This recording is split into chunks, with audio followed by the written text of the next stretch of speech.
이웃을 위한 아침 기도의 4일째 날입니다. 어제는 눈이 많이 와서 각자 가정에서 기도했을 줄로 믿습니다. 제가 원래 어제 설교 날이었는데 눈이 와가지고 설교를 못하게 됐습니다. 근데 설교자인데 설교자로 부르심을 받았는데 설교를 안 하게 되니까 아쉽고 막 이런 마음이 커야 되는데 설교를 안 하게 되니까 하루 벌었다 뭐 이런 그런 마음이 들더라고요. 왜 그런지 모르겠는데 하여튼 이웃과 함께하는 성탄절을 준비하면서 우리는 왜 예수님께서 이 땅에 오셨는지를 생각하게 됩니다. 저는 지난 주일 아이들과 눈 내린 창문 밖으로 보이는 풍경을 같이 보면서 그런 얘기를 아이들에게 질문을 던져봤습니다. 하나님께서 왜 눈을 하얀색으로 만드셨을까? 왜 하나님께서 세상에 눈을 만드셔서 이렇게 온 세상을 하얗게 덮으실까? 이런 질문을 해보았습니다. 우리가 성경에서 우리의 죄를 양털처럼 하얗게, 눈처럼 하얗게 지워주시리라, 덮어주시리라 그렇게 말씀하시잖아요. 그런 것을 볼 때에 예수 그리스도의 그 피를 통한 우리의 구원을 자연 만물을 통해서도 하나님께서 볼 수 있게 해주시는 게 아닌가 그런 생각을 하게 되었습니다. 그리고 아이들에게 그걸 나누었습니다. 우리는 삶의 모든 현장 가운데 우리가 가진 신앙, 우리가 모시고 있는 우리의 주인, 우리의 왕, 온 만물의 주인 예수 그리스도를 볼 수 있어야 하겠습니다.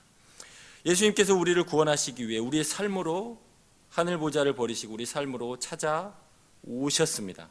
예수님께서 오심으로 말미암아 우리는 예수님을 누리고 예수님과 동행하고 예수님을 보면서 살아갈 수 있어야 하는데 정작 우리는 삶의 모든 환경 가운데 예수님을 잊고 살 때가 너무나 많습니다. 부모가 자식을 볼 때에도 하늘 아버지께서 우리를 보시는 것처럼 예수님을 통하여 하나님을 아버지로 모신 우리의 모습을 볼 수 있어야 하는데 참 저도 아이들을 볼 때 그렇지 못할 때가 많습니다.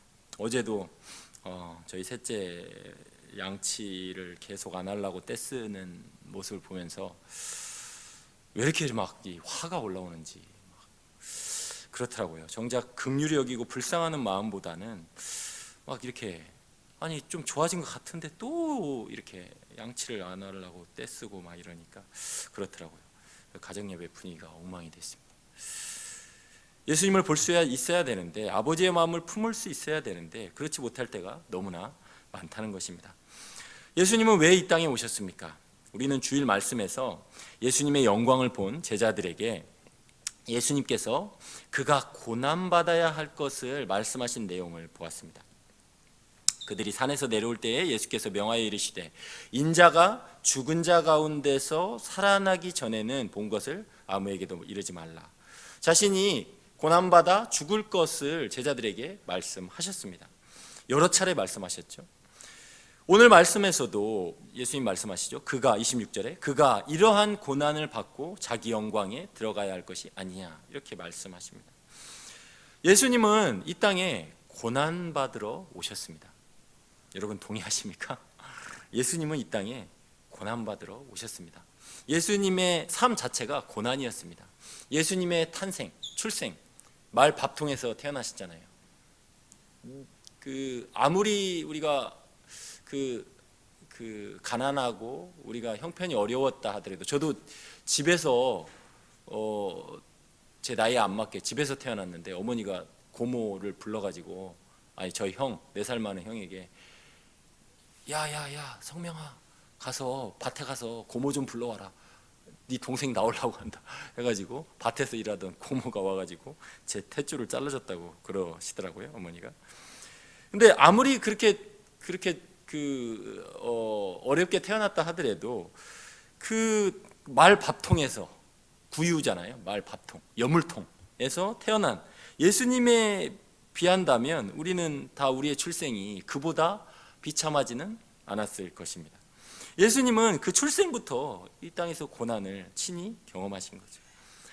이 땅에 고난을 받으심으로 죄로 인해 타락한 우리들과 또 그러한 세상, 우리뿐만 아니라 우리 자신의 죄 때문에도 괴로워하지만 그러한 죄로 얼룩진 이 세상을 마주하는 우리가 겪는 모든 고난을 깊이 동정하시고 그것으로부터 구원하시기 위하여 예수님이 이 땅에 오셨다는 것입니다.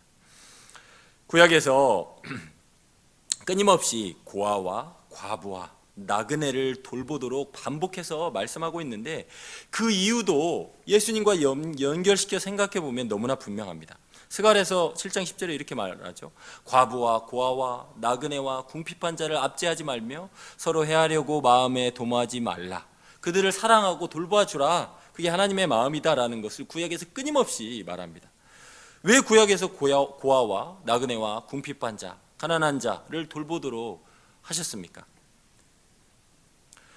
그것은 예수님께서 만왕의 왕이심에도 불구하고 이 땅에 머리 둘 곳 없는 나그네의 모습으로 이 땅에서의 삶을 사셨기 때문입니다. 그러니까 나그네의 삶을 너무나 잘 아시는 거죠. 예수님은 자기가 고정해놓고 산 머물 집이 없으셨다는 거예요. 그냥 나그네로 살다가 나그네의 모습으로 벗겨진 옷도 하나 제대로 챙기지 못한, 자기 것으로 주장하지 못하는 그러한 나그네의 모습으로 이 땅에서의 삶을 마감하셨다는 것입니다. 고난의 절정인 십자가 위에서 아버지이신 하나님께 외면당하심으로, 버림받으심으로 고아와 같은 그러한 삶을 사셨기 때문에 고아들을 제발 좀 돌봐라 라고 말씀하셨다는 것입니다. 마치 배우자를 잃은 과부처럼 신랑이신 주님께서, 우리가 예수님의 신부잖아요. 그런데 예수님을 버리고 저버린 이 자들을, 외면한 사람들 앞에 그러한 비참한 고난의 삶을 예수님께서 다 사셨으니 그러한 과부들을 돌보라 라고 말씀하셨다는 것입니다. 예수님의 이러한 고난을 생각할 때 우리는 위로를 받습니다. 왜? 그가 우리의 고난을 직접 체휼하셨기 때문입니다. 그는 고난받을 이유가 전혀 없으시지만 우리를 위하여 고난을 받으셨습니다.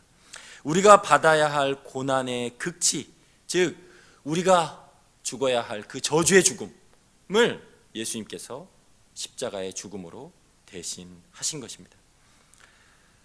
사실 엠마오로 가는 오늘 본문의 제자들은 이러한 예수님의 고난을 구약 성경을 통해 사실은 이해했어야 맞습니다. 구약 성경이 끊임없이 이 사실을 이야기하고 있기 때문입니다. 예수님께서 살아계셨을 때에도 자신의 죽음에 대해서 말씀하셨습니다. 우리는 구약 성경에 보면 창세기 3장 15절에 이렇게 말하죠. 내가 너로 여자와 원수가 되게 하고 내 후손도 여자의 후손과 원수가 되게 하리니 여자의 후손이 내 머리를 상하게 할 것이요 너는 그의 발꿈치를 상하게 할 것이라. 원시 복음이라고 말하잖아요. 분명히 죄로 인해 타락한 인류에게 하나님께서 복음을 제시하십니다. 어떤 복음이죠? 여자의 후손, 그 하와에 나오는 후손이 이 사탄, 내 머리를 상하게 할 것이요 그리고 너는, 이 사탄은 그의 발꿈치를 상하게 할 것이다. 원시 복음에서 그렇게 말씀하고 있잖아요. 분명히 그 발꿈치를 상하게 할 것이다, 발꿈치를 물 것이다 라는 그 원시 복음에 제시된 대로 예수님께서 오셔서 그 약속을 성취하셨는데 제자들은 그것을 제대로 이해하지 못했다는 것입니다. 그들은 예수님을 선지자요 구속자로는 알았지만, 오늘 본문에 나오죠. 그리고 그것을 기대했다고 말하지만 십자가에서 허무하게 죽어버린 메시아를 온전히 받아들이지는 못했습니다. 그들은 예수님이 선지자요 구속자라는 사실을 알고 있었음에도 예수님이 죽었다는 사실 앞에서 그들의 생각은 더 이상 그를 메시아로 받아들일 수 없었습니다. 그들의 이성이, 그들의 생각이 죽음의 경계를 넘어갈 수는 없었던 것입니다. 그래서 예수님께서 엠마오로 가는 길에 동행자로 그들을 찾아오신 것입니다. 그런데 예수님은 그들에게 부활하신 자신을 바로 알리지 않습니다. 그들이 어떤 생각을 하고 있는지 먼저 물으십니다. 19절에 이렇게 말씀하시죠. 이르시되 무슨 일이냐. 그들이 지금 어떤 마음을 품고 있는지 물어보고 있습니다. 사실 우리 같으면, 저 같으면 아마 이러지 않았을까 생각합니다. 뭔가 이렇게 부활의 기쁜 소식, 예수님이 오늘 부활하신 날, 그 날의 장면이니까 그 기쁜 소식을 알려주고 싶다면 우리는 보통 기쁜 소식이 있으면 야 얘들아 일로 와봐 하고 그 기쁜 소식을 짜잔 하고 이렇게 이야기해 줄 것 같은데, 나야 내가 죽었다가 부활했어 그렇게 이야기해 줄 것 같은데, 예수님은 먼저 그들이 지금 어떤 상태인지를 먼저 물어보십니다. 그들의 생각을 먼저 들으시는 것이죠. 그것을 통해서 우리는 성경을 통해 그들이 지금 예수라는 선지자가 있었는데 우리는 그가 우리를 구속할 속량자라고 믿었어. 근데 그가 죽어버렸어. 우리는 그래서 슬퍼. 라는 그들의 마음 상태를 예수님의 그 질문을 통해서 알게 되는 것이죠. 사실 그들의 문제는 성경을 있는 그대로 믿지 않은 것입니다. 성경은 분명 메시아의 죽음과 부활을 계속해서 말하고 있습니다. 모세가 놋뱀을 들어 장대 위에 달았을 때에 뱀에게 물린 자가 그 놋뱀을 쳐다본즉 모두 살더라. 이 민수기의 말씀이 예수님 안에서 성취된 것을 우리는 잘 알고 있습니다. 모세가 광야에서 뱀을 든 것 같이 인자도 들려야 하리니 이는 그를 믿는 자마다 영생을 얻게 하려 하심이라. 그러니까 성경을 제대로 이해했다면 그 뱀에게 물린 놋뱀을 쳐다본 사람들이 모두 살았다는 것을 통하여 예수 그리스도 메시아를 통하여 영생을 얻을 것을 보았어야 하는데 그들은 그것을 이해하지 못했다는 것입니다. 또한 예수님 말씀하시죠. 선지자 요나에 대해서 우리가 모였을 때 예수께서 말씀하시되 이 세대는 악한 세대라 표적을 구하되 요나의 표적밖에는 보일 표적이 없나니. 요나가 3일 동안 죽은 것처럼 정말 말도 안 되는 큰 물고기 뱃속에서 3일 동안 그렇게 있다가 3일째 다시 살아나오는 그 이야기를, 그 요나의 표적, 이 예수님으로 오신 것을 성경을 통하여 알았어야 했는데, 영원한 화목제물이신 예수님의 어린 양, 그 제물이 계속해서 바쳐지는 것을 통하여 예수님의 죽음과 부활을 깨달았어야 하는데 그들은 생각하지 못했다는 것입니다. 성경의 모든 교훈과 메타포어가 예수님의 죽음과 부활로 우리를 구원하실 그 한 인격하고 연결되며 그분 안에서 우리의 구원과 생명이 주어진다는 것을 온전히 깨닫지 못한 것입니다. 이러한 제자들에게 예수님은 그들의 상태를 알려주시며 그들의 정신을 일깨우십니다. 그래서 이렇게 강하게 말씀하시는 거죠. 25절에 미련하고 선지자들이 말한 모든 것을 마음에 더디 믿는 자들아. 미련하다 원어로 보니까 무슨 뜻이냐면 이 생각이 없는 자들아, 이 생각이 없는 자들아, 그런 뜻이에요. 그러니까 이렇게 강하게 이야기를 해야 예수님이 다음에 하실 말씀에 집중하게 되시는 거죠. 근데 놀랍게도 예수님은 짜잔, 내가 예수 그리스도야, 내가 살아났어, 그렇게 말씀하시기보다는 다시 어떻게 설명하시냐면 다시 성경의 말씀을 가지고 그들에게 설명하십니다. 26절, 그리스도가 이런 고난을 받고 자기 영광에 들어갈 것이 아니냐, 나야 나, 이렇게 설명하시기보다는 다시 성경을 통하여 성경에 계시된 메시아가 바로 나다라는 사실을 가르쳐 주십니다. 27절에도 이에 모세와, 구약성경 처음 시작이죠. 모세오경부터 창세기부터 시작하니까 모세와 모든 선지자의 글, 우리가 사실은 창세기 이후 모세오경, 창세기, 레위, 창세기, 출애굽기, 레위기, 민수기, 신명기 이렇게 돼 있잖아요. 여호수아도 사실은 선지자거든요. 여호수아도 전선지서, 구약 원래 전선지서로 분류가 되거든요. 그러니까 그 선지자의 글들이 다 통틀어서, 그러니까 사실은 구약 성경을 다 통틀은 거죠. 구약 성경을 다 통틀어서 그 글들이 모든 성경에 쓴 바 자기에 관한 것을 자세히 설명하시니라. 모든 성경이 자기에 대하여 이야기하고 있다고, 한 인격에 대하여 이야기하고 있다고 제자들에게 자세히 가르쳐 주셨다는 것입니다. 그냥 설명한 것도 아니고 역시 보니까 자세히 설명하셨다고 기록되어 있습니다. 모든 성경의 저자, 곧 그리스도의 영, 우리는 성령님이 모든 성경의 저자라고 믿잖아요. 그죠? 그리스도의 영이신 그 성령님이 성경의 저자인데 저자 직강으로 이 텍스트를 가지고 예수님께서 친히 성경의 그 가장 핵심적인 주제 예수님을 중심으로 성경을 가르쳐 주셨다는 것입니다. 결국 그들은 자신들을 찾아오신 예수님을 성경을 통해 만나고 그들의 눈이 열립니다. 31절에 보니까 그들의 눈이 밝아져 그인 줄 알아보더니, 여기서 밝아졌다는 말은 영어 성경에 보니까 오픈, 눈이 열린 거죠. 마음의 눈이 열린 것입니다. 예수는 그들에게 보이지 아니하시니라. 그러니까 이제 마음의 눈이 열렸으니까 예수님이 더 이상 그곳에 육신적으로 있을 필요가 없으신 거죠. 그러니까 이제 사라지신 거예요.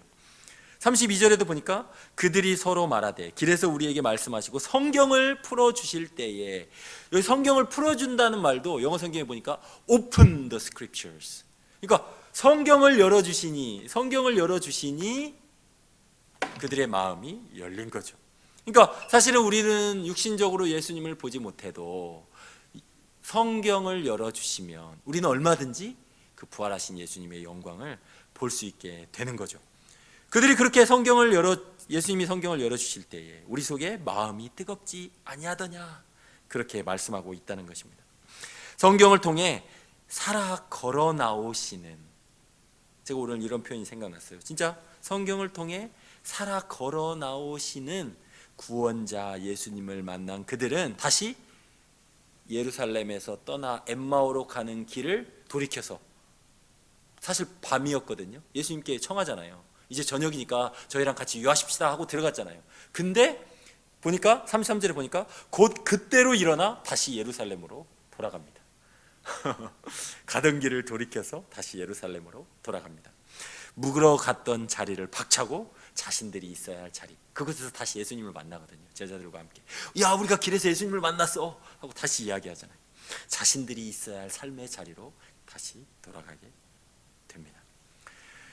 예수님이 성육신하여 우리 곁에 오셨고 또한 우리에게 모든 성경 말씀이 자신을 가리키고 있음을 가르쳐 주십니다.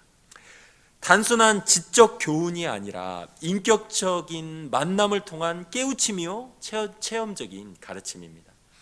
문제 많은 우리의 삶 속으로 예수님께서 우리와 똑같이 벌거벗은 모습으로 찾아오셔서 답이 없는 상황 가운데, 이 제자들은 답이 없는 상황 가운데 슬퍼하고 있었잖아요. 답이 없는 상황 가운데 갑작스런 손님으로 찾아오셔서 성경을 열어주시고 가야 할 길을 보여주신다는 것입니다. 그분이 바로 우리가 섬기는 예수님이십니다. 성탄절을 기다리며 우리 삶 속으로 찾아오시는 예수님을 기쁨으로 전할 수 있기를 소원합니다. 성경 말씀을 통해 우리 삶 가운데 만남을 허락하신 이웃들에게 우리 삶으로 찾아오신 예수님을 그렇게 이 두 제자들처럼 우리가 길에서 예수님을 만났어 라고 전할 수 있기를 소원합니다. 사실 복음은 다른 그 무엇이 아니라 예수님의 가르침이기 이전에 예수님과의 만남, 예수님입니다. 마가복음의 시작, 예수 그리스도의 복음의 시작이라 이렇게 하고 시작하잖아요. 그러니까 예수 그리스도가 곧 복음입니다. 예수 그리스도와의 그 인격적인 만남, 그것이 곧 복음이라는 것이죠. 예수님이 그랬던 것처럼 우리도 그 이웃들에게 직접 찾아가서 예수님께서 그렇게 갑작스럽게 찾아오신 것처럼, 그리고 그들의 인생의 길동무가 되어주시며 성경을 통해 예수님을 친히 알려주셨던 것처럼 우리도 그들의 인생의 길동무가 되어 우리가 만나는 수많은 사람들에게 예수님을 전할 수 있기를 소원합니다. 제가 요즘 참 은혜를 받고 있습니다. 특별히 우리 파송을 준비하시는 정재현 목사님을 통해서 은혜를 많이 받고 있습니다.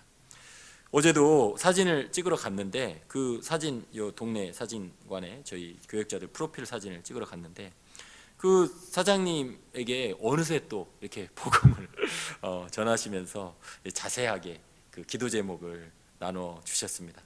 얼마나 그 전도에 열심이신지 큰 도전을 받고 있습니다. 베트남 두 가정이 지금 교회에 나오고 있고, 또 동네 빵집 사장님, 자주 가시는 빵집 사장님을 전도하셔가지고 그 아이들과 함께 지금 교회에 또 나오고 있습니다. 또 같이 교제도 하고 있고, 그러면서 참 우리가 생활하면서 만나게 되는 사람들이 너무나 많구나. 그들과 교제하면서 참 그 복음을 전한다는 것이 참 그들에게 친구가 되어주는 것이고 그들과 삶을 나누는 것이고 그러한 삶을 나누는 과정 가운데 예수님을 전하는 것이다 라는 것을 많이 도전받고 있습니다. 저희 아내도 이번 성탄절 그 공연 오시는 손님들과 청년들에게 식사 대접해야 된다는 그 열망이 있어서 지금 말라탕하고 양고기를 성탄절 점심에 하려고 막 준비하고 있는데, 요즘 그 정 목사님 가정에 도전을 받아가지고 막 전도에 지금 열정이 불타올라서 어제도 저희 막내를 돌봐주시는 도우미 선생님께 복음을 전했다고 합니다. 듣든지 안 듣든지 하여튼 막 이렇게 전하는 모습에서 저도 도전을 받고 있습니다. 어제 그 주일 점심 식사 통계를 이렇게 숫자를 헤아려 보니까 VIP로 이번에 초대되시는 손님들이 총 22명입니다. 물론 더 있겠죠. 근데 어쨌든 식사 신청하신 그 인원들이 22명입니다. 오늘 말씀을 정리하면서 이분들 모두에게 예수님을 인격적으로 만나는 은혜가 있기를 우리가 기도했으면 좋겠습니다. 모세와 모든 선지자의 글이 예수님을 가리키는 예수님을 전할 때에 주님께서 두 제자들의 마음의 눈을 열어서 주님을 보게 하셨던 것처럼 초대된 모든 이웃들의 마음을 열어주셔서 성경을 통해 걸어 나오시는 예수님을 만나는 은혜가 있기를 소원합니다. 다 같이 오늘 말씀을 생각하면서 한 마음으로 기도하겠습니다.